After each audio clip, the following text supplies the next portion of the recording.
네, 오늘은 주의 만찬을 바르게 행하라는 제목으로 하나님의 말씀을 전해드리도록 하겠습니다. 부제는 주의 만찬은 단순한 의식이 아니라 주님의 죽으심을 기억하고 성도들이 하나됨을 이루는 의식이 되어야 합니다라고 이렇게 정했습니다. 오늘 우리가 읽었던 본문 말씀인 17절에서 22절 말씀은 주의 만찬에 관한 말씀이지만 사실 우리가 본문 23절에서 30절에 나와 있는 말씀과 달리 그렇게 많이 다뤄지지 않는 그런 말씀 중에 하나입니다. 오늘 말씀을 통해서 주의 만찬의 올바른 의미를 여러분이 깨닫고 바르게 행하는 것이 무엇인지를 알게 되는 귀한 시간이 되시기를 바랍니다. 사실 초대교회에서는 이 주의 만찬이 오늘날 같이 간소화된 행태로 행해지지 않고 교제를 겸한 공동 식사의 형태로 이제 행해졌습니다. 물론 엄밀히 말하자면 그리스도의 죽으심을 기억하는 주의 만찬과 성도들의 공동 식사였던 애찬은 구분이 되었습니다. 즉 애찬이라는 건 뭘 뜻하냐면요, 초대교회 신자들이 저녁 때 주의 만찬을 한 후에 깊은 사랑의 교제를 나누기 위해 가졌던 공동 식사를 가리키는데, 그리스도 안에서 형제를 돈독히 나눈다는 점에서 사랑의 잔치라고 이렇게 불리기도 했습니다. 이것이 뭐라고요? 애찬이라고 이렇게 우리가 이제 성경에는 없지만 그렇게 이제 부르고 있다는 점입니다. 그러나 이 양자는 대부분의 경우에는 함께 행해졌습니다. 즉 애찬을 마치 무려 주의 만찬을 행하였던 것이지 사실 오늘날처럼 예배 중에 실시하지는 않았다는 것입니다. 그런데 고린도 교회의 문제는 무엇이었냐면요, 이러한 성도의 친교를 도모하는 애찬이 본래의 의도에서 벗어나 있는 자와 없는 자 간의 계층간 분열을 초래하는 그런 안타까운 원인을 초래했다는 점입니다. 자, 본문 20절에서 22절 말씀을 또 함께 읽겠습니다. 그러므로 너희가 한 곳에 함께 모일 때에 이것이 주의 만찬을 먹는 것이 아니니 이는 먹을 때 저마다 자기 만찬을 다른 사람보다 먼저 먹으므로 한 사람은 시장하고 다른 사람은 취해 있기 때문이라. 도대체 무슨 말이냐? 너희에게 먹고 마실 집이 없느냐? 너희가 하나님의 교회를 업신 여기고 없는 자들을 부끄럽게 하느냐? 내가 너희에게 무슨 말을 하랴? 내가 이 일로 너희를 칭찬하랴? 너희를 칭찬하지 아니하노라. 당시 애찬을 통해서 성도들은 각자 집에서 준비한 것을 교회로 가지고 와서 함께 나누어 먹었습니다. 그런데 점차 경제적으로 있는 자들이 각자 준비한 음식을 없는 자들이 교회에 오기도 전에 먹고 마심으로 그들은 취하고 배불렀다는 점입니다. 그러나 가난한 자들은 굶주리고 상처를 받아 없는 자들과 있는 자 사이에 형제가 깨지면 물론 나아가서는 애찬과 함께 행해지던 주의 만찬까지 경건하지 못하게 행하여졌다는 점입니다. 이에 바울은 고린도 교회의 이러한 처사에 대해서 엄하게 이제 책망을 하면서 주의 만찬의 유래와 본래의 의미를 설명하고, 당연히 주의 만찬은 경건하게 또한 교회 모든 형제들과 함께 바르게 시행해야 함을 지금 본문에서 전하고 있는 것입니다. 사실 주의 만찬은 인간들끼리 먹고 마시며 즐기기 위한 일종의 행사가 아니라 우리 주 예수 그리스도께서 자신의 몸과 피를 희생물로 바치신 십자가 사건을 기억하는 엄숙하고 거룩한 의식이라는 것을 여러분들이 잘 알고 계실 것입니다. 자, 우리 마태복음 26장 27절에서 28절 말씀 한번 찾아보시겠습니다. 그들이 먹을 때 예수님께서 빵을 집으사 축복하시고 그것을 떼어 제자들에게 주시며 이르시되 받아서 먹으라, 이것은 내 몸이니라 하시고, 또 잔을 집으사 감사를 드리시고 그들에게 주시며 이르시되 너희는 다 그것을 마시라, 이것은 죄들의 사면을 얻게 하려고 많은 사람을 위하여 흘린 나의 피 곧 새 상석 언약의 피니라. 자, 여기서 이제 우리 성경 말씀에서 표현해서 어떤 표현을 잘 보셔야 되면요, 예수님께서 빵을 집으셔서 축복하시고 그것을 어떻게 했다고 표현되어 있습니까? 떼어라고 표현하고 계시죠? 이 표현이 영어 킹제임스 성경에 보면은 break it이라고 되어 있습니다. break it. 이게 무슨 뜻일까요, 여러분? 직역을 하면 빵을 이렇게 뜯었다는 겁니다. 그래서 우리는 지금 빵을 다 뜯어진 것을 갖다 여러분에게 나눠드렸지만 원래 초대교회 때는 이렇게 하나의 빵이 있다면 이것을 이렇게 뜯어서 이렇게 나눠주셨다는 것입니다. 아울러 주의 만찬은 구원받은 모든 성도가 그리스도의 몸에 참여함으로 성도들이 하나로 연합되었음을 확인하는 의식이기도 하다는 것을 여러분들이 꼭 잊어서는 안 되겠습니다. 따라서 주의 만찬에 임하는 성도들은 주님의 십자가의 공로에 힘입어 자신이 구원받았다는 사실에 대해서 주님께 감사하면서 이제 자신도 주님을 위해 몸과 마음을 바쳐 신실하게 섬기겠다는 각오를 새롭게 지니하는 귀한 시간이 되어야만 된다는 것입니다. 자, 그럼 이제 본문 말씀을 통해서 한 5가지 정도 귀한 영적인 교훈을 하나씩 한번 살펴보는 시간을 갖도록 하겠습니다. 자, 첫 번째 교훈은 한번 따라해 보십시오. 성도들의 모임이라도 칭찬 듣지 못할 모임이 있습니다. 성도들의 모임이라도 어떤 모임이 있을 수 있다고요? 우리가 칭찬받는, 주님의 칭찬을 받는 모임이 되어야 되는데 칭찬받지 못하는 모임이 있을 수 있다는 것입니다. 자, 본문 17절 말씀 보십시오. 이제 내가 너희에게 밝히 말하는 이 일로는 너희를 칭찬하지 아니하노니 그것은 곧 너희가 함께 모이는 일이 더 좋은 일이 되지 못하고 더 나쁜 일이 된다는 것이라. 이 말씀은 주의 만찬과 관련된 내용인데 지금 우리에게 충격적인 말을 지금 전해주고 있습니다. 당시 고린도 교회 모임은 주님의 이름으로 모여 함께 주의 만찬을 행하고 있었습니다. 주님을 찬양하고 기도하며 말씀을 듣는 모임이었습니다. 그런데 이것이 더 좋은 일이 되지 않고 어떤 일이 되었다고요? 더 나쁜 일이 되었다라고 이렇게 말하고 있는 것입니다. 정말로 아이러니한 말씀이 아닐 수가 없습니다. 하지만 우리가 시선을 조금만 새롭게 한다면 여기는 정말로 엄청나게 강력한 주님의 메시지가 담겨 있다는 것을 여러분들이 발견하시기 바랍니다. 히브리서 10장 25절 말씀에 이런 말씀이 있습니다. 어떤 사람들의 습관과 같이 우리의 함께 모이는 일을 패하지 말고 서로 권면하되 그날이 다가오면 너희가 볼수록 더욱 그리하자. 히브리서 10장 25절 말씀처럼 함께 모이는 일을 어떻게 하지 말라고요? 패하지 말아야 된다. 함께 모이는 일을 위해서 힘써야 된다라고 이렇게 말씀하고 있습니다. 그러나 우리는 함께 모이기에 앞서 한 가지 사실을 분명히 이제 짚고 넘어가야 됩니다. 그것은 모이는 것만의 칭찬을 듣게 되는 충분 조건이 아니라는 점입니다. 심지어 사이비 이단들도 모인다고 열심히 주장하고 있습니다. 그러나 주님께서는 그들을 칭찬할 거야 아닐까요? 결코 칭찬하지 않습니다. 왜 그럴까요? 그들이 모여서 하는 것이란 주님을 영광스럽게 하는 것이 아니라 오히려 주님의 진리를 거스르고 윤리적인 타락을 일삼는 모임이기 때문입니다. 이러한 모임이 어찌 칭찬을 받을 수 있겠습니까? 그들이 함께 모이는 일이 더 좋은 일이 되지 못하고 더 나쁜 일이 되는 것은 당연한 이치라는 것입니다. 그렇다면 교회는 어떻습니까? 17절 말씀을 보면 여기에 칭찬받지 못하는 모임이 다른 어떤 모임이 아니라 어떤 모임이었습니까? 바로 교회의 모임이었다는 사실입니다. 고린도 교회는 주일 저녁마다 모임을 갖고 애찬과 주의 만찬을 함께 나누었습니다. 그들은 참으로 모이기에 힘썼습니다. 그러나 바울은 그들이 함께 모이는 일이 더 좋은 일이 되지 못하고 오히려 더 나쁜 일이 된다라고 이렇게 책망을 하고 있다는 점을 저희가 주목해야 합니다. 왜 주님의 이름으로 모이는데 칭찬은커녕 책망을 받았을까요? 그것은 주님이 원하시는 목적을 잃어버렸기 때문입니다. 자, 어떤 목적이었을까요? 바로 고린도 교회 성도들의 모임은 그리스도 안에서 성령의 하나됨을 이루는 목적을 상실하고 오히려 분쟁과 다툼이 있었기 때문입니다. 목적이 무엇이라고요? 성령이 하나됨. 바로 그리스도 안에서 형제자매된 여러분들이 서로 나누고 다투는 것이 아니라 하나로 일치된 마음을 가져야 된다는 것입니다. 우리 고린도전서 1장 10절에서 11절 말씀 한번 가보시겠습니다.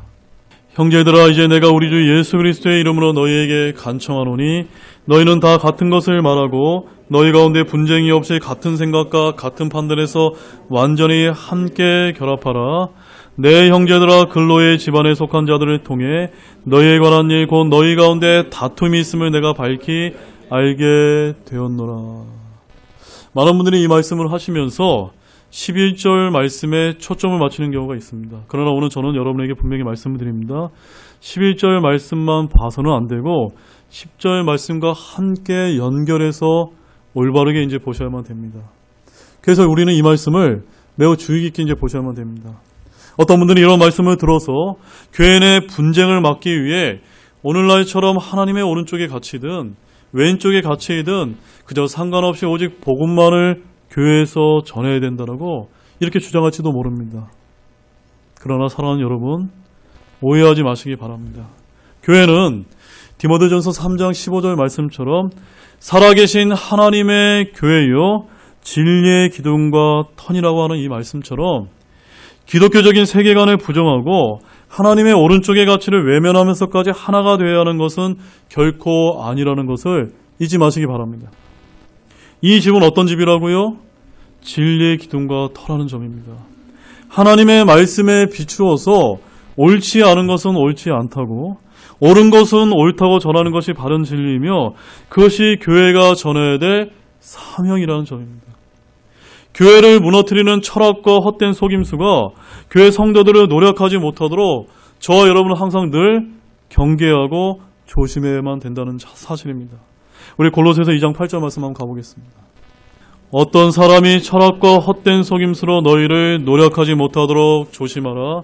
그것들은 사람들의 전통과 세상의 유치한 원리를 따르는 것이요 그리스도를 따르는 것이 아니니라. 여러분들이 세상을 따르지 않고 그리스도를 따르려면 무엇을 해야 됩니까? 헛된 속임수와 철학을 조심하셔야만 되는 것입니다. 사랑하는 여러분, 오늘날 유행하고 있는 것 중에 유물론 철학에 기반한 이론 중에 대표적인 것이 무엇이 있습니까? 공산주의와 사회주의 사상이 있는데 이러한 공산주의 사회주의 사상은 오늘날 코로나 바이러스보다 훨씬 더 위험한 바이러스라는 것을 여러분들이 깨닫기 바랍니다. 또한 동성애와 낙태 등을 옹호하는 포스트 모더니즘 사상은 헛된 속임수에 불과합니다. 이런 잘못된 철학과 헛된 속임수의 위험성도 모르고 왜곡된 미디어로 인해서 세뇌당한 분들이 교회에 너무나 넘쳐나고 있기 때문에 오늘날 교회에 위기가 찾아오게 된 것입니다. 그래서 바울은 위에서 분명하게 권면했습니다. 고린도전서 1장 10절에서 어떻게 권면했습니까? 너희 가운데 분쟁이 없이 같은 생각과 같은 판단에서 완전히 함께 결합하라. 어떻게 결합하라고요? 같은 생각과 같은 판단에서 완전히 함께 결합하라는 겁니다. 무엇을 통해서요? 하나님의 말씀을 통해서 옳은 것과 옳지 못한 걸 정확하게 분별하고 내가 헛된 철학과 속임수에 속은 것은 없는지 이런 것을 잘잘못을 잘 가려낸 다음에 분쟁이 없이 우리가 똑같은 생각과 똑같은 마음으로 완전히 함께 결합하라고 말씀하고 계신 것입니다. 이럴수록 이렇게 교회의 위기 시대가 올수록 위기의 본질이 어디서부터 오는지를 깨닫고 저와 여러분 더더욱 깨어나서 하나님의 올바른 진리만을 외쳐야만 합니다. 옳지 않은 것은 옳지 않다고 가르쳐 주어서 깨우치게 해야 됩니다. 옳지 않은 것을 보고도 눈 감아주는 것은 결코 올바른 일이 아닙니다. 그것은 비겁한 처사일 뿐입니다. 따라서 교회는 하나님의 말씀과 진리의 토대 위에서 굳건히 한 뒤에 성도 여러분은 같은 생각과 같은 판단 위에서 완전히 함께 결합하시기 바랍니다. 그럴 때 분열과 다툼이 생겨나지 않게 됩니다. 이제 그렇게 한 뒤에 다음 단계로 다음의 말씀을 실천하시기 바랍니다. 우리 빌립보서 2장 1절과 2절 말씀입니다. 그러므로 그리스도 안에서 무슨 안위나 사랑에 무슨 위로나 성령의 무슨 교제나 무슨 인정이나 긍휼이 있거든 너희는 같은 생각을 품고 같은 사랑을 가지며 한 마음과 한 생각이 되어 내 기쁨을 성취하라. 제가 여러분에게 질문을 드리겠습니다. 여기 내 기쁨이 누구의 기쁨입니까? 주님의 기쁨입니다. 예수님의 기쁨입니다. 성령님의 기쁨입니다. 하나님의 기쁨입니다. 우리가 이것을 성취하기 위해서 이렇게 모여있는 것이 아닙니까? 그런데 이것을 성취하기 위해서는 어떻게 해야 된다고 강조하고 있습니까? 같은 생각을 품고 같은 사랑을 가지며 한 마음과 한 생각이 될 때 이 교회 공동체로 모였을 때 특별히 주의 만찬으로 모였을 때 주님의 기쁨을 우리가 이룰 수 있다고 강조한 것입니다. 이것을 기본적으로 토대 위에 분명하게 쌓아놓고 나서 그 다음에 뭘 해야 됩니까? 사랑과 성령과 위로와 이런 교제를 해야 된다는 거 이렇게 말씀하고 있는 것입니다. 우리 에베소서 4장 2절과 3절 말씀도 가보십시오. 모든 겸손과 온유와 오래 참음으로 사랑 안에서 서로 참아주며 화평의 매는띠로 성령이 하나 되게 하신 것을 힘써 지키라. 여러분, 이것은 주님의 명령이 맞습니까? 맞죠? 그러면 저와 여러분들 성령의 하나됨을 힘써 지키기 위해서 애써야 되겠죠? 그런데 그냥 애쓰는 것이 아니라 옳고 옳지 않은 것을 정확하게 우리가 진리 위에서 분명하게 기본적으로 세워놓고 그런 다음에 같은 생각과 같은 판단에서 한 영 안에서 함께 결합한 다음에 그 다음에 겸손과 온유와 오래 참음을 서로서로 참아주고 인내하고 이렇게 하는 것입니다. 무조건 사랑과 평화만을 외치는 것이 아니라 진리와 거룩과 사랑과 위로가 균형적으로 이렇게 말씀이 선포되어지는 것이 이것이 이제 올바른 교회라는 것입니다. 이처럼 사악한 마귀의 가르침으로 비롯된 철학과 헛된 속임수에서 벗어나 올바른 말씀을 토대로 같은 생각과 판단 위에서 완전히 함께 결합한 뒤에 그리스도 안에서 올바른 교제가 이루어져야만 합니다. 같은 생각을 품고 같은 사랑을 가지며 한 마음과 한 생각이 되어야만 주님의 기쁨을 성취하고 그것이 올바른 방향이라는 사실을 여러분이 깨닫기 바랍니다. 따라서 우리는 돌이켜져야만 합니다. 우리는 알아야만 합니다. 함께 모인다고 다 칭찬받는 것이 아니라는 점입니다. 칭찬받지 못하는 모임도 얼마든지 있을 수 있습니다. 주님이 계시지 않는 사람들의 모임 역시도 있을 수 있다는 사실입니다. 주님의 뜻을 따라 행하지 않는 모임도 얼마든지 있을 수 있습니다. 이러한 모임은 아무리 사람들이 많이 모인다 하더라도 무엇이 없습니까? 결코 주님의 칭찬은 받을 수 없다는 점입니다. 따라서 사랑하는 여러분, 우리 교회 모임이 주님의 칭찬과 관계없는 모임이 되어서야 되겠습니까? 아니죠. 그러면 늘 말씀으로 돌아보아서 칭찬받기에 부끄러움이 없고 합당한 모임이 될 수 있도록 함께 노력하는 저와 여러분이 되기를 원합니다. 자, 두 번째 교훈도 한번 따라해 보시기 바랍니다. 교회 안에도 분쟁이 있을 수 있습니다. 우리 본문 18절 19절 말씀 보시겠습니다. 무엇보다 먼저 너희가 교회에 함께 모일 때 너희 가운데 분쟁이 있다는 것을 내가 듣고 부분적으로 그것을 믿노니 인정받는 자들이 너희 가운데서 밝히 드러나려면 너희 가운데 반드시 이단 파당도 있어야 하느니라. 자, 말씀을 잘 보시면 여러분 교회가 어떤 곳이라고 생각하십니까? 어떤 사람들은 그저 교회를 천국이라고 이렇게 생각합니다. 교회는 거룩한 성도들의 모임이기 때문에 늘 사랑과 위로와 감사만 넘칠 것이라고 이렇게 생각을 합니다. 그래서 교회에 다툼이 있고 논쟁이 있으면 쉽사리 상처를 받기도 하고 교회에 대해서 등을 돌리기도 합니다. 그러나 이것은 오해에서 비롯된 것입니다. 물론 교회가 하나님의 왕국 가운데 있는 것은 맞습니다. 하나님의 왕국이란 하나님의 주권과 통치가 이루어지는 곳이므로 하나님의 교회가 하나님의 왕국인 것은 틀림없는 사실입니다. 그러나 교회는요, 잊지 마십시오. 완성된 하나님의 왕국이 아니라는 점입니다. 그러므로 이 땅에서 이루어질 완전한 하나님의 왕국은 언제 이루어질까요? 하늘의 왕국이여 천년왕국인 그 예수님께서 지상 재림하게 될 때 1차적으로 임하게 될 것이며 그 다음으로는 천년왕국 후에 영원의 영원 시대가 열리게 될 때 새 예루살렘에 내려오게 될 때 진정으로 이루어지게 된다는 사실입니다. 그러므로 교회는 완전한 곳이 아닙니다. 교회에 모여있는 사람도 완전하지 않습니다. 비록 거듭나기는 했지만 여전히 죄성을 지니고 있는 불완전한 사람들의 모임이기 때문입니다. 따라서 교회 내 분쟁이 없으면 가장 이상적인 바람이지만 때로는 교회의 분쟁이 또한 다툼이 일어날 수밖에 없다는 점입니다. 참으로 이 땅에 있는 성도들은 완전을 향해 나아가는 존재일 뿐 결코 완전한 존재는 아닙니다. 때로는 같은 성도들끼리 의견 다툼이 일어나기도 하고 때로는 논쟁도 일어나기도 합니다. 만약 주님을 영접함과 동시에 우리가 예수님처럼 변화되고 성화를 이룬다면 왜 그런 주님의 가르침이 성경에 기록되어 있을까요? 그러므로 완전한 성도는 없습니다. 또한 완전한 교회도 없습니다. 그러므로 교회 역시도 얼마든지 분쟁이 있을 수 있다는 점입니다. 다만 교회는요, 세상과는 다른 곳임을 알아야만 합니다. 또한 성도 여러분도 세상 사람과 달라야만 합니다. 오늘 본문 말씀처럼 18절 말씀에서 너희 가운데 분쟁이 있다는 것을 내가 듣고 부분적으로 그것을 듣고 믿노니라는 이 말씀처럼 교회에 분쟁이 있을 수 있음을 인정했다고 해서 세상과 같은 것이라고 생각한다면 그건 또 다른 오해를 낳는다는 것입니다. 교회는 천국 그 자체는 아니지만 천국의 모형이 되어야 됩니다. 한번 따라해 보시겠습니까? 교회는 천국 그 자체는 아니지만 천국의 모형이 되어야 합니다. 천국의 모형이 되려면 어떻게 해야 될까요? 여러분들이 이 교회에 나와 있는 것 자체가 사람들이 모여 있을 때 천국과 같이 느낄 수 있도록 우리가 그리스도의 향기를 발해야 된다는 것입니다. 물론 교회 내에 분쟁이 있을 수 있지만 분쟁을 일삼아서는 안 됩니다. 교회는 분쟁이 생기면 부끄러워할 줄 알아야 됩니다. 교회에 다툼이 있을 수 있지만 여전히 회개의 눈물과 화해의 웃음 또한 동일하게 있어야만 됩니다. 교회는 사랑으로 완전히 하나 됨을 이루지 못함을 가슴 아파하며 회개하며 용서하는 곳이 되어야 합니다.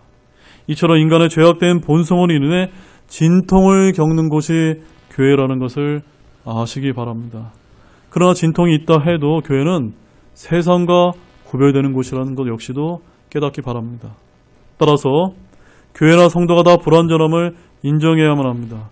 그래야 교회 분쟁 등의 문제가 발생했을 때 교회에 대해서 실망하고 돌이키기보다는 함께 가슴 아파하고 당면한 문제를 함께 해결하기 위해 기도하고 노력해야만 합니다.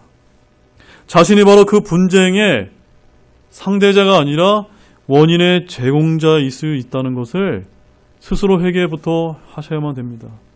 따라서 우리 이 땅에서 불완전한 교회를 완전한 주님의 몸된 교회로 세워가도록 부름받은 존재라는 것을 깨달으시면서 이를 위해 노력을 하되 교회를 구성한 우리 자신부터 같은 생각과 같은 판단으로 함께 결합하여 우리가 그리스도 안에서 모두가 성숙해질 수 있도록 애쓰시기 바랍니다. 자, 세 번째 교훈도 따라해 보십시오. 자기 기만을 경계하고 합당하게 주의 만찬에 참여해야 합니다. 자, 본문 20절 말씀 보십시오. 그러므로 너희가 한 곳에 모일 때 이것이 주의 만찬을 먹는 것이 아니니. 여기 분명히 주님께서 성만찬 또는 성찬식이나 이런 용어가 아니라 하나님께서 정해주신 용어가 있습니다. 그것이 무엇입니까? 주의 만찬이라고 성경적인 용어를 이렇게 정해 주셨습니다. 이 말씀은 고린도 교회에서 행해지고 있는 주의 만찬에 대한 사도 바울의 평가인데요. 과연 주님께서 지금 우리 교회 안에서 행한 이 주의 만찬에 대해서 어떻게 평가를 하실까 우리가 생각해 볼 필요가 있다는 점입니다. 이 평가가 이루어질 때에도 고린도 교회는 늘 함께 모여 주의 만찬을 먹었습니다.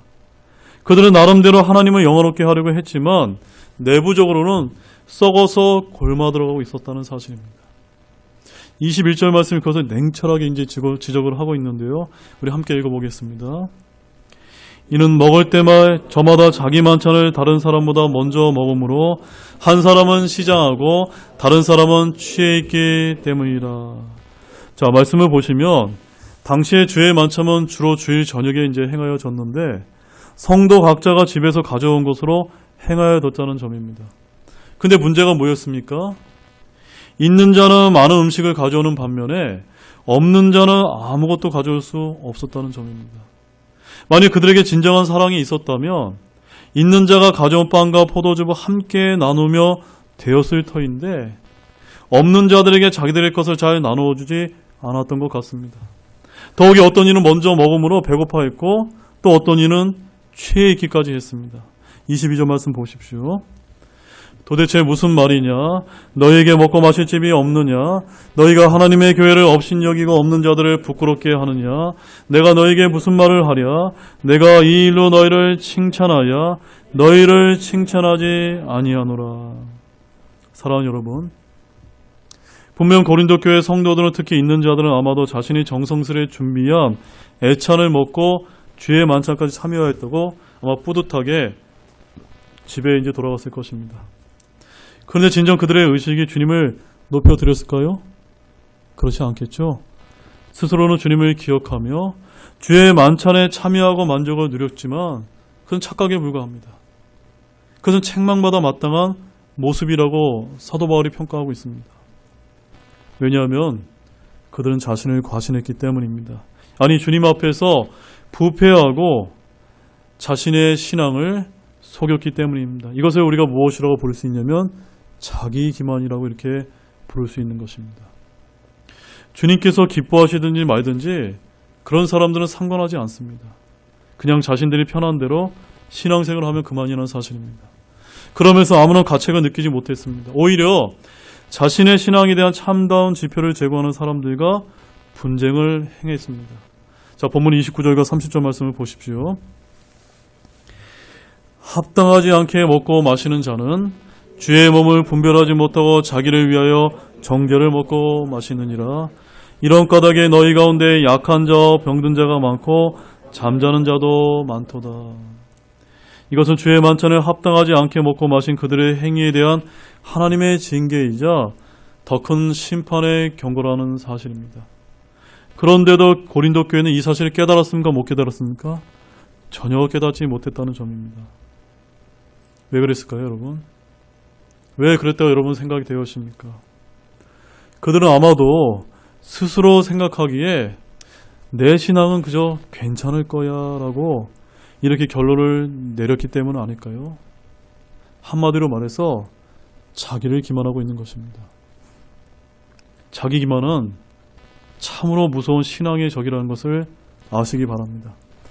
주님 앞에서 자신의 모습을 속이는 자, 아무리 경고를 해도 자신의 신앙이 옳다고 여기는 자는 참으로 불쌍한 자라는 것을 깨닫기를 바랍니다. 그러면 우리 이를 주의해서 조심하시기 바랍니다. 우리 야고보서 1장 26절 말씀 한번 가보시겠습니다. 너희 가운데 어떤 사람이 신앙심이 있어 보이되 자기 혀를 제어하지 아니하고 자기 마음을 속이면 이 사람의 신앙 행위는 헛것이니라. 혹시 찔리시는 분이 계십니까? 저는 이 말씀이 저에게도 이제 적용을 해야 된다고 믿습니다. 어떤 사람이 얼마든지 우리가 신앙심이 있어 보이는 행위를 우리가 할 수가 있는데 그것은 헛것이 될 수 있다는 걸 우리가 늘 조심하고 경계하면서 자기 기만을 하지 않기를 정말 주님의 이름으로 소망드립니다. 자, 그 다음에 네 번째 교훈 한번 따라해 보시기 바랍니다. 주의 만찬은 성도의 하나됨을 드러내는 의식이 되어야 합니다. 무엇을 드러내는 의식이 되어야 된다고요? 성도의 하나됨을 드러내는 귀하고 거룩한 의식이 바로 주의 만찬이라는 사실입니다. 본문 21절과 22절 말씀을 우리가 한번 눈으로 살펴보게 되면 바울이 지적한 고린도 교회의 잘못이 도대체 어디서부터 이렇게 비롯되었을까요? 그것은 바로 성도가 함께 식사를 하며 교제를 나누는 애찬에 있었습니다. 초대교회 성도들은 애찬을 위해서 각자 음식을 최대한 가지고 왔습니다. 음식을 가져올 수 없는 가난한 자나 노예도가 함께 먹기 위해서였습니다. 이것은 애찬에 담겨있는 의미를 잘 반영하는 그런 행위라고 볼 수가 있습니다. 있는 자나 없는 자나 자유인과 노예, 유대인과 이방인, 남자와 여자가 모두 한자리에 함께 모여서 식사를 하면서 주님 안에서 하나됨을 확인하는 것이 바로 애찬이었습니다. 그리고 이러한 애찬에 이어 주의 만찬을 행했다는 점에서 애찬과 주의 만찬은 불가분의 관계에 있었다고 할 수 있습니다. 그런데 고린도 교회는 이 애찬의 귀한 의미를 완전히 무너뜨리고 말았다는 점입니다. 고린도 교회에 있는 자들은 많은 음식을 싸들고 왔지만 그것을 없는 자들에게 나누어 주지 않고 그저 자기들끼리만 먹고 마심으로 교회의 덕을 세우지 못하고 도리어 분란만 조성했던 것입니다. 그래서 고린도 교회에도 여느 교회와 마찬가지로 가난한 성도들이 있었습니다. 또한 남의 집에서 종살이를 하는 노예까지 있었습니다. 그런데 이들의 공통점이라면 애찬에 자신이 먹을 음식을 준비하지 못할 만큼 매우 가난했다는 점입니다. 그러나 그들도 주님의 백성이었습니다. 그래서 주님의 은혜를 기억하려고 주일에 모임 장소를 찾아 예배를 드리고자 했습니다. 그렇지만 예배가 이루어지는 집에서 일어나는 일로 인해서 더 이상 그들은 예배에 참여할 수가 없는 그런 지경에 빠지게 되었다고 고린도 교회의 문제점을 사도 바울이 책망하고 있는 것입니다. 본문 21절 말씀 다시 한번 보겠습니다. 이는 먹을 때 저마다 자기 만찬을 다른 사람보다 먼저 먹음으로 한 사람은 시장하고 다른 사람은 취해 있기 때문이라. 한 끼 식사가 문제가 아니라는 점입니다. 몇 끼를 굶어도 우리는 살아갈 수가 있습니다. 그러나 교회에서 성도 간에 하나됨과 동등됨이 깨어짐으로 인해서 영혼의 상처는 쉽게 치유될 수 없었다는 점입니다. 사랑하는 여러분, 바울이 1년 반 동안 머무면서 성공적으로 개척한 고린도 교회가 불과 몇 년도 안 돼서 그 하나됨이 깨어지게 된 원인이 무엇이었을까요? 그것은 바로 지체에 대한 무관심 때문입니다. 무엇 때문이라고요? 지체에 대한 무관심 때문에 이런 성도의 하나됨이 깨어졌다는 점입니다. 즉 한마디로 말해서 그 안에 주님의 사랑이 없었다는 점입니다. 당시에는 가난하기 때문에 음식이 없는 자가 있음에도 있는 자는 그들을 결코 돌아보지 않았습니다. 주님의 이름으로 함께 모였지만 이웃을 사랑하는 주의 말씀을 버렸습니다. 너무나 가슴 아픈 일이 아닐 수가 없습니다. 꼭 필요한 지체를 향한 관심과 돌봄이 없는데 어찌 그것을 주님의 교회라고 칭찬할 수 있을까요? 물론 오늘 본문 말씀에서 바울은 있는 자와 없는 자 간의 차이가 두드러진 고린도 교회의 문제를 지적했지만 오늘날 꼭 이것만 해당될까요? 그렇지 않습니다. 잘 들어보십시오. 오늘날 교회는요, 빈부의 차가 있을 수 있고요. 또한 직업의 차가 있을 수 있고요. 또한 연령의 차도 있을 수 있습니다. 또한 성격의 차이도 있을 수 있습니다. 이런 여러 가지 차이로 인해서 교회 내에서 지체들에 대한 관심이 줄어들고 이기적인 모습을 보인다면 그건 역시도 여기에 해당되지 않을까요, 여러분? 맞습니까, 여러분? 결국 지체들에 대한 무관심이 어떠한 결과를 초래하고 말았을까요? 주님께서 허락하신 가장 거룩한 의식인 오늘 우리가 행한 이런 주의 만찬의 의미, 즉 성도의 하나됨이 깨어져 버리고 말았다는 점을 우리가 아셔야만 됩니다. 그러므로 우리는 좀 더 지체에 대해 관심을 갖고 지체의 문제를 내 문제로 우리가 인식하고 그들을 서로 돌아보아서 그들을 함께 기도하고 관심을 기울이는 우리의 모든 성도분이 되시기를 주님으로 소망합니다. 우리 야고보서 2장 14절과 16절 말씀도 한번 읽어보십시오. 내 형제들아, 사람이 자기가 믿음이 있다고 말하면서 자기가 행위가 없으면 그것이 무슨 유익을 주느냐? 믿음이 그를 구원할 수 있겠느냐? 만일 형제나 자매가 헐벗고 일용할 양식이 없는데 너희 중에 누가 그들에게 이르되 평안히 떠나가라, 너희는 따뜻하게 하고 배부르게 하라 하고는 몸에 필요한 그것들을 너희가 그들에게 주지 아니하면 그것이 무슨 유익을 주느냐? 저는 우리 교회 모든 분들이 지체들의 어려움, 또 지체들에게 사랑의 관심을 풍성해 보일 수 있는 그런 우리 교회가 되기를 정말로 소망하기를 바랍니다. 자, 마지막 5번째 교훈도 한번 따라해 보십시오. 주의 만찬은 세상과 교회를 구별하게 하는 의식입니다. 우리 본문 23절에서 25절 말씀도 이어서 읽겠습니다. 내가 너희에게도 전해준 것은 내가 주께 받은 것이니 곧 주 예수님께서 배반당하신 바로 그 밤에 빵을 집으사 감사를 드리신 뒤에 그것을 떼시고 이르시되 받아서 먹으라, 이것은 너희를 위하여 지킨 내 몸이니 나를 기억하여 이것을 행하라 하시고 저녁 식사 뒤에 또 그와 같은 방식으로 잔을 집으시고 이르시되 이 잔은 내 피로 세워놓은 새 상속 언약이니 너희가 그것을 마실 때마다 나를 기억하여 이것을 행하라 하셨느니라. 자, 이제 이 말씀이 성도들의 행하라고 말씀하신 주의 만찬에 관한 핵심적인 말씀이 되겠습니다. 그런데 23절에서 바울은 내가 너희에게도 전해준 것은 누구에게 받은 것이라고요? 내가 주께 받은 것이라고 말씀을 하고 있는 것을 주목하시기 바랍니다. 즉, 우리가 행한 이 주의 만찬의 기호는 누구로부터 온 것입니까? 바로 주님으로부터 오셨다는 사실을 말해주고 있습니다. 바로 주의 만찬은요, 우리 인간이 만들어낸 그런 의식이 아니라는 점입니다. 주의 만찬은 주님께서 잡히시기 전날에 친히 제정하신 그런 의식입니다. 바로 주님께서는 최후의 유월절 만찬에서 주의 만찬을 제정하시고 나를 기억하여 이것을 행하라고 이렇게 명하신 의식입니다. 주의 만찬은 이런 주님의 명령에 따라 지금까지 교회사 가운데 모든 교회가 준수하고 있는 그런 규례입니다. 기독교와 복음이 전파된 모든 곳에서는 이 의식을 행함으로써 죄인들을 위해 십자가에서 자기 몸을 희생하여 드리신 주님의 구속사역을 기억하고 있는 것입니다.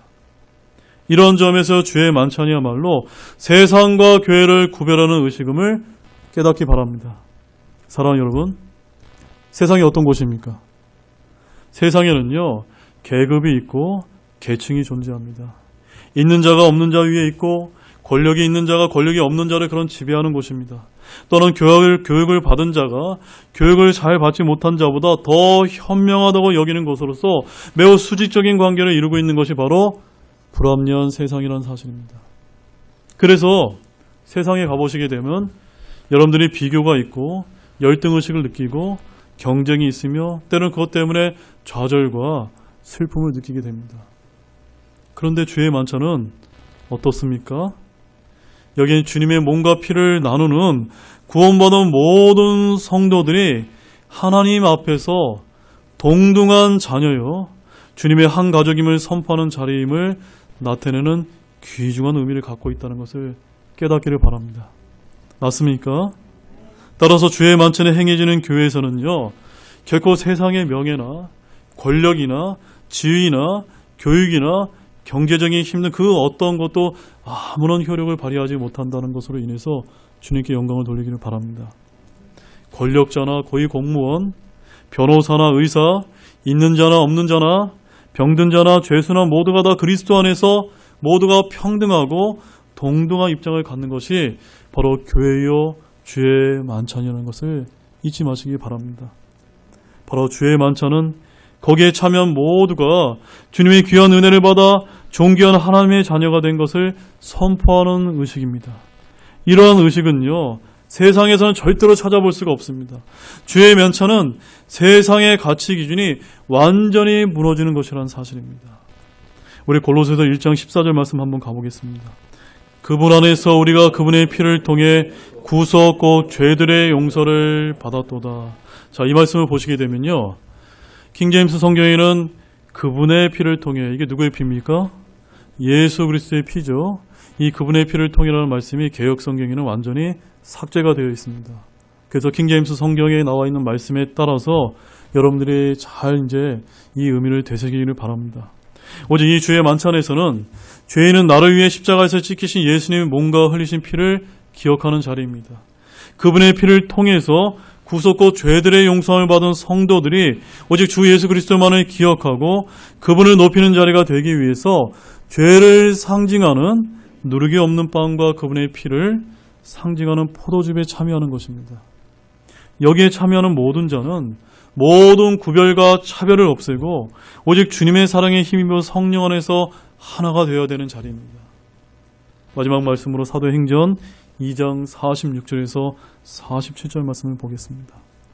또 날마다 한 마음이 되어 성전에 거하고 집에서 집으로 돌아가며 빵을 떼면서 단일한 마음으로 즐겁게 자기들의 음식을 먹고 하나님을 찬양하며 온 백성에게 호감을 얻으니 주께서 구원받아야 할 자들을 날마다 교회에 더하시니라. 사랑하는 여러분, 참으로 아름다운 모습이죠. 이것이 초대교회의 모습이었습니다. 초대교회 모습 한번 보십시오. 날마다 한 마음이 되었습니다. 그 다음에 집에서 집으로 돌아갔다는 것은 뭐냐면요, 그 당시에는 가정교회였거든요. 가정교회에서 돌아가면서 뭘 떼었습니까? 빵을 떼었다. 뭘 했던 겁니까? 주의 만찬을 행했다는 것입니다. 그리고 즐겁게 자기들의 음식을 먹고 하나님을 찬양했을 때 바로 주님께서 구원받아야 할 자들을 날마다 교회에 더하셨다라고 이렇게 말씀을 해주시고 계신 것입니다. 저는 우리 교회가 이러한 교회가 되기를 진심으로 소망합니다. 여러분도 소망하십니까? 네, 이제 결론을 맺겠습니다. 오늘 나눈 말씀을 제가 요약을 해드리면, 첫째, 성도들의 모임이라도 얼마든지 칭찬받지 못할 모임이 있습니다.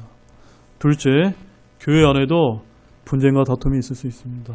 셋째, 자기 기만을 경계하고 합당하게 주의 만찬에 참여해야 합니다. 넷째, 주의 만찬은 성도의 하나됨을 드러내는 의식이 되어야 합니다. 마지막 다섯 번째, 주의 만찬은 세상과 교회를 구별하는 거룩한 의식이 되어야 합니다. 사랑하는 형제자매 여러분, 주의 만찬이 무엇이었습니까? 어떤 의식이었습니까? 바로 주 예수 그리스도의 죽으심을 기억하는 교회의 규례가 아닙니까? 아무런 가치도 없고 죄인들을 구원하시기 위해 흠과 죄가 없으신 주님께서 신이 십자가에서 피 흘리고 몸을 찢으신 사실을 기억하는 매우 거룩하고 경건한 의식입니다. 우리를 위해 자기를 철저히 희생하신 주님의 구속사역을 기념하는 주의 만찬이야말로 그 주님과 연합하고 성도가 주님의 몸된 지체로서 하나로 연합됨을 상징하는 거룩한 의식이 바로 주의 만찬임을 기억하시기 바랍니다. 그런데 주의 만찬을 행하면서 저와 여러분이 서로 나누고 다투고 심지어 주의 만찬을 마저도 음식을 먹는 문제로 나누어 다툰 고린도 교회 성도의 모습이 얼마나 안타깝습니까? 이러한 고린도 교회의 모습을 보면서 저와 여러분의 모습을 돌아보고 혹시 우리 교회 안에도 이런 모습은 없는지 뒤돌아보는 그런 귀한 시간이 되기를 바랍니다. 과연 우리는 한 몸된 지체를 얼마나 소중히 여기면서 관심을 가지고 그 다음에 같은 생각과 같은 판단으로 완전히 결합되었는지를 뒤돌아보는 그런 시간이 바로 주의 만찬의 자리라는 것입니다. 만약에 주의 만찬에 참여하기에 부끄러운 고린도 교회의 모습이 저와 여러분에게 또한 우리 교회에 조금이라도 있다면 우리 자신을 솔직하게 돌아보고 회개함으로써 합당하게 참여하고 하나가 될 수 있는 그런 여러분이 되시기를 바랍니다. 그런 교회가 되기를 애쓰시기 바랍니다. 그런 모든 분들이 되시기를 우리 주 예수 그리스도의 이름으로 축원드립니다. 우리 다 같이 일어나시겠습니다.